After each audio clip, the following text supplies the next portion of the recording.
Hello, on sort aujourd'hui pour une nouvelle vidéo, on va continuer avec la série des tags, alors je sais pas dans quel sens vous les aurez vus, je sais pas. Mais on va cette fois-ci faire le tag de tout sur Amaury, on va commencer tout de suite avec les 28 questions. Donc question numéro 1, quel est son prénom? Donc c'est Amaury, et quand il était petit, je crois pas que son éleveuse lui ait du tout donné de nom, alors j'étais pas au courant.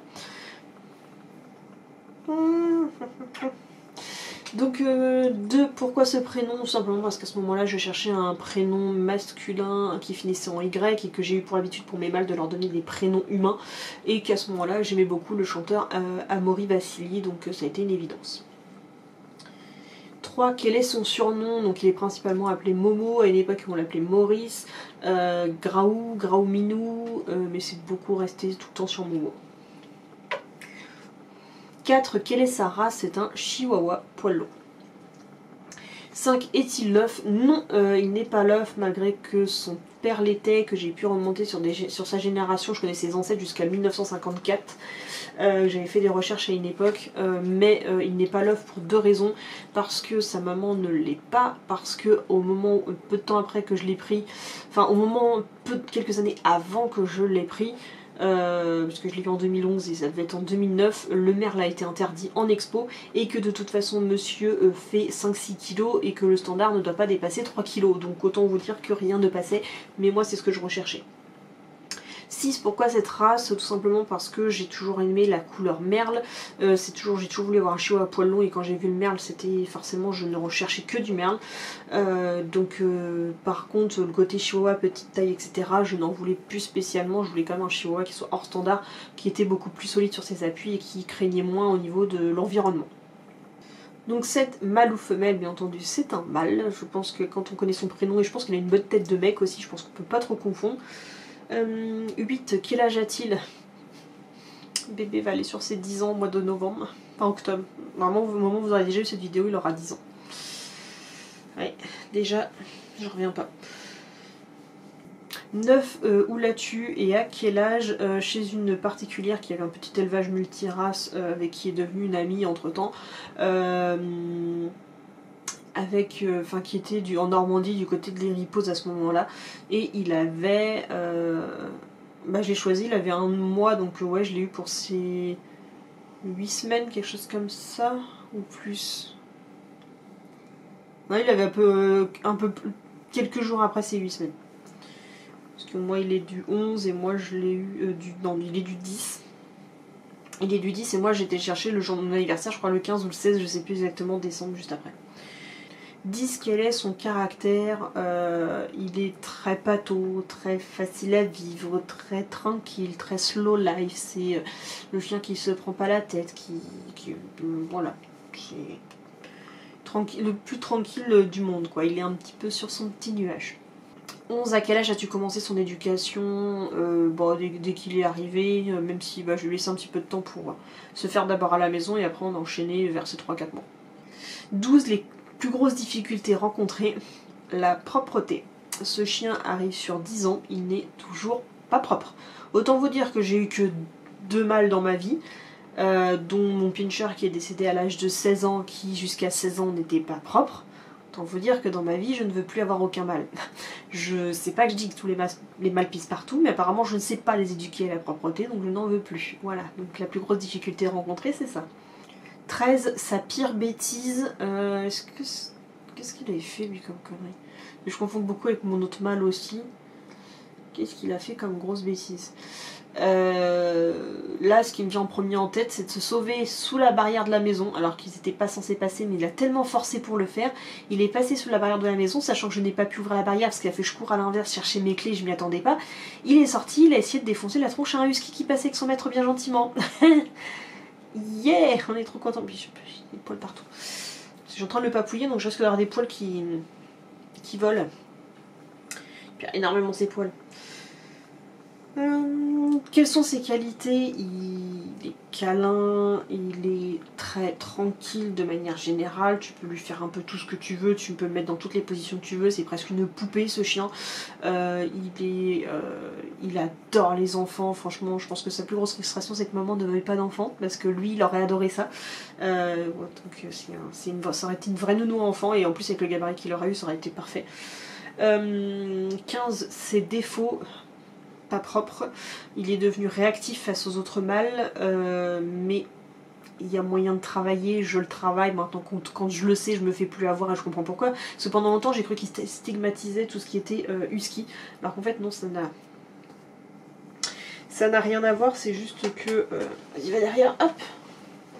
Non, ça c'est bien vidé, il n'y a plus personne derrière. Ah si, c'est de l'autre côté. J'ai cru que il l'avait stigmatisé, mais non, c'était des coïncidences et que plusieurs fois on a croisé des mâles et c'était des huskies.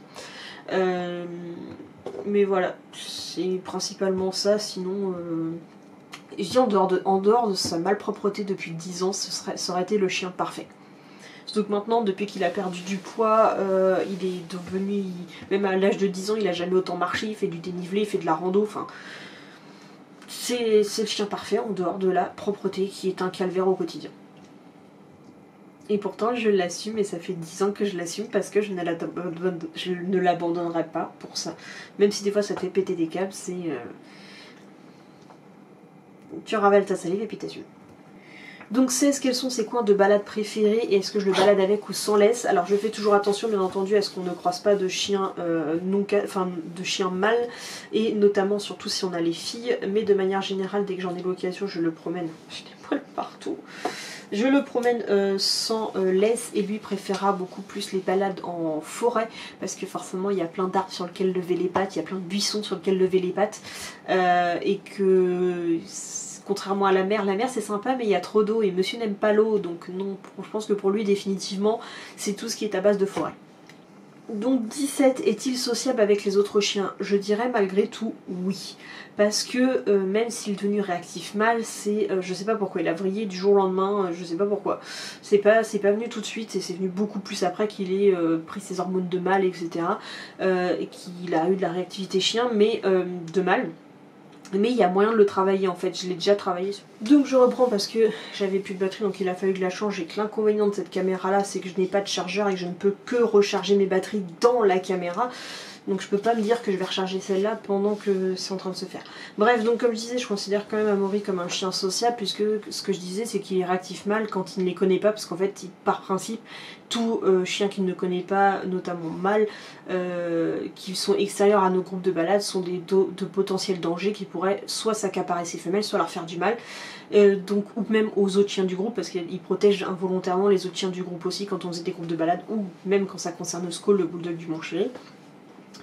Mais si jamais on fait une marche longtemps et que le chien est incorporé dans la balade et qu'on marche longtemps, il va finir par s'y habituer et l'accepter. Donc c'est pas de la 100% non sociabilité. Donc il accepte quasiment toutes les femelles, il a un petit temps d'attente parfois avec certains gros chiens parce qu'il a longtemps été phobique des gros chiens, il a fallu que je fasse des balades avec les gueules d'ange pour la rencontre de tout ce qui est staff, American Bully, etc. pour qu'ils se détendent du slip.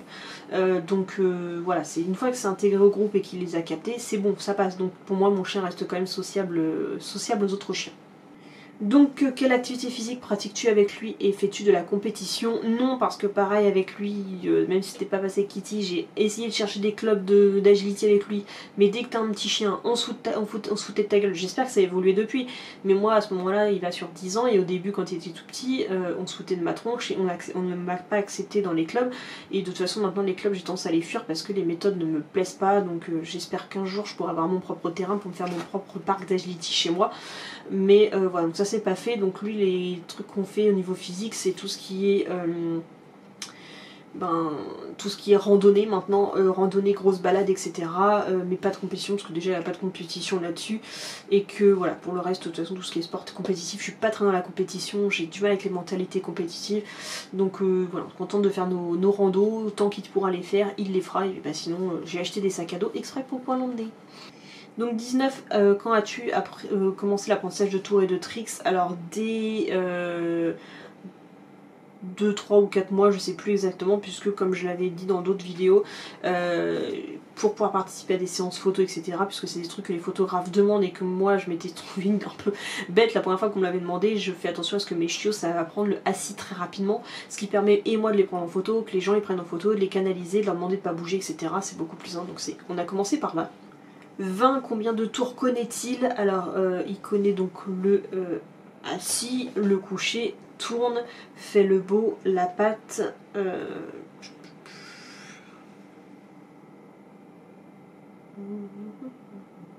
Il peut se coucher au sol, je peux lui mettre des friandises sur les pattes sans qu'il y touche. Et c'est déjà pas mal. Donc 21, quel est le tour qui t'a mis le plus de temps à lui apprendre? Quasiment tout. Quasiment tout. Amaury, il a fallu que je détourne par des manières. Tout fait en gros avec Amaury, tout ce qui a été tuto conseil d'apprentissage de tours sur internet, ça marche pas. Avec lui, ça ne marche pas. Pour vous faire un exemple, le A6, ça a été de manière globale, j'ai pas souvenir, vous étiez tout petit donc j'ai pas souvenir que ça a été compliqué de lui apprendre.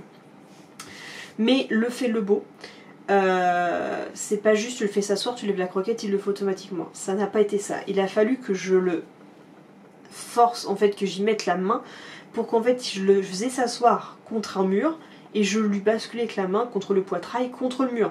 Sinon, il ne comprenait pas, il trouvait pas son point d'appui. Après, une fois que c'est acquis, c'est acquis. Mais ça a été manière détournée. Il a fallu que, donc, quand je lui ai appris le coucher, il a fallu que... Il y a des tutos qui traînent sur ma chaîne si vous voulez voir comment j'ai dû batailler pour lui apprendre les trucs. Sachant qu'à chaque fois, c'est entre 1 et 2 mois d'apprentissage quasiment journalier pour qu'il apprenne. C'est pas un caniche ou un border collie niveau intelligence, quoi. Ils sont intelligents, mais pas pour ça. Et pour coucher, en fait, il fallait que je le mette debout, assis devant moi, et que moi je me couche sur lui pour qu'il se couche derrière, sans le toucher. Présence, comme je dis d'habitude, il y a aucun cas de maltraitance, bien entendu, je respectais mon chien. Mais ça a été que des apprentissages détournés comme ça qui ont été... ça a été compliqué, quoi. Et 22, as-tu déjà abandonné l'apprentissage d'un tour? Alors oui, j'ai abandonné celui où je voulais, quand il s'assoit, poser une friandise sur le nez. Ça n'a jamais fonctionné. Il a toujours bataillé, esquivé dans tous les sens. Je ne peux pas faire ça, il ne veut pas. Donc 23, quelle récompense utilises-tu? Comme d'habitude je dis, j'aimerais le prochain, j'essaierai vraiment de changer autrement, mais comme c'est des chiens qui, à part la bouffe, c'est rien qui les intéresse, mais c'est à contrario, ça les intéresse tellement qu'ils veulent plus apprendre parce qu'ils ont qu'une idée en tête, c'est choper la friandise coûte que coûte. Mais sinon ce sont des toutes petites croquettes, des échantillons que je récupère généralement, ou des friandises pour chat, parce qu'il faut que ce soit très vite mangé pour qu'on passe à autre chose. Donc 24, quel est son jouet préféré? Le meilleur jouet, c'est celui qui piquera aux autres. J'ai pas meilleure explication. Il a jamais eu réellement de jouet qui l'intéressait plus que ça. Il aime quand même tout ce qui est doudou sans rembourrage. De manière générale, c'est ce que j'en trouve le plus souvent dans sa cage. Mais en gros, c'est tout ce que maman présente en vidéo, c'est pour lui. Tout ce que les autres ont dans leur gueule, c'est pour lui. Donc dès qu'il voit un truc traîner, il le prend, il le pique et sa cage devient une vraie caverne d'Ali Baba. 25, ton meilleur souvenir avec lui... Ouais, si ça y est, je l'ai. Il avait, je vais dire tout petit, pas du tout. Il avait 4 ans et c'est la première fois que je l'ai lâché sans laisse. J'avais une trouille particulièrement avec lui parce qu'il a tendance, quand il est focus sur une odeur, pourtant c'est pas un chien de chasse, il a jamais pisté quoi que ce soit, mais la manière qu'il a toujours eu de focus sur les odeurs en forêt m'a toujours fait peur de le lâcher. Finalement, depuis, c'est jamais revenu. Je sais pas pourquoi, peut-être c'était le fait, justement, la frustration de ne pas être lâché qui faisait ça. Mais la première fois que je l'ai lâché en liberté, c'était sur la plage. C'était à la fois le plus beau souvenir et le plus angoissant parce qu'en fait, au moment où j'ai lâché la laisse, il est parti en courant. J'ai dit, merde, quelle connerie j'ai été faire. Et en fait, il a juste distancé d'1 ou 2 mètres de moi. Et il s'est mis à courir comme il a jamais couru, comment il s'est jamais autant défoulé de sa vie autour de moi pendant 3 plombs jusqu'à ce qu'il se fatigue et qu'il revienne à maman pour réclamer son câlin, son bisou et dire à quel point il était heureux. Donc c'est depuis ce jour-là que je me suis dit plus jamais j'attendrai aussi longtemps pour lâcher un chien quand il est pour lui apprendre l'apprentissage. Et même après je l'ai fait un peu trop sur le tard et je sais que maintenant c'est dès que le chiot arrive, on va dans des endroits bien entendu loin des routes, etc. Pour ceux qui sont vraiment angoissés, je vous recommande vraiment la plage parce que l'avantage de la plage, c'est que, ok, il y a de la place, ok, ils peuvent beaucoup courir, mais tu ne pourras pas ni le perdre de ton champ de vision et il sera moins intéressé pour aller ailleurs parce qu'en fait, il a quoi? Beaucoup de sable, la mer, les falaises, au pire, s'il va foncer sur quelqu'un, le quelqu'un vous le rattrape et voilà, c'est la seule chose qui pourra lui donner envie d'aller dire bonjour à des gens, c'est la seule chose qui pourra arriver. Donc pour ceux qui sont angoissés, moi c'est le truc que je recommandais le plus. Mais je sais que maintenant, dès les premiers jours, quand il sera chiot, c'est l'apprentissage du suivi naturel dès le début. Maintenant que je le sais, c'est un peu comme quand un bébé poussin éclot, la première chose qui suit, c'est celui qui voit en dehors de sa coquille.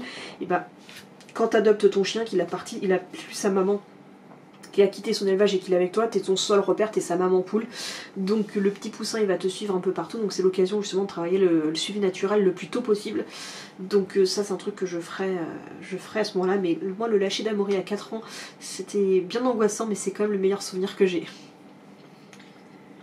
26, quels sont tes projets avec lui? Ben, de continuer à préserver son dos, de continuer à préserver son poids aussi, pour qu'il puisse continuer à faire le plus de marches et de balades dans les meilleures circonstances possibles.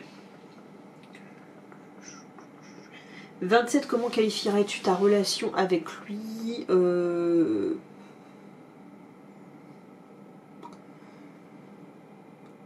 sais pas comment trouver des termes exacts, est-ce qu'il y aura une expression ou quoi? En gros, on s'aime, ça c'est sûr, il m'adore, je l'adore, c'est mon malou, c'est mon doudou, malgré que, comme je vous dis, le fait que parfois il me fait péter des câbles dans ces périodes de crise où il est pas propre du tout, qu'il me fatigue à me faire nettoyer la pièce plusieurs fois par jour, mais c'est cette relation, je sais pas si c'est le fait que ce soit un chien à poil long, mais il m'aime, mais faut pas être trop collé, c'est le bisou c'est vite fait, quand il veut son bisou c'est tout de suite, quand il veut son câlin c'est vite fait, mais c'est pas toute la journée, parce qu'en fait il a vite chaud, ça le fait vite chier, moi j'ai des poils partout, et on s'aime, mais on garde nos distances, tu vois. On a besoin de savoir, on a besoin de faire un petit moment de papouille, mais c'est pas le chien avec qui je vais être collée H24, c'est pas le genre de relation qu'on a, et pourtant, bah, voilà, c'est juste, à mon avis, c'est le côté un peu trop poilu. Et 28, montre-nous des photos de l'UBB. Alors attention, la craquitude, mignonitude du bébé quand il était tout petit, je pense que vous allez comprendre pourquoi j'ai craqué pour lui, donc je vous mettrai les photos soit maintenant, soit à la fin du montage, je ne sais pas encore, même si je retrouve quelques petites vidéos si ça pourrait être sympa. Donc voilà, en tout cas j'espère que cette vidéo, ce petit tag vous a plu, et n'hésitez pas à liker, commenter, partager, surtout à vous abonner. Et moi je vous dis à bientôt pour une prochaine vidéo. Bisous.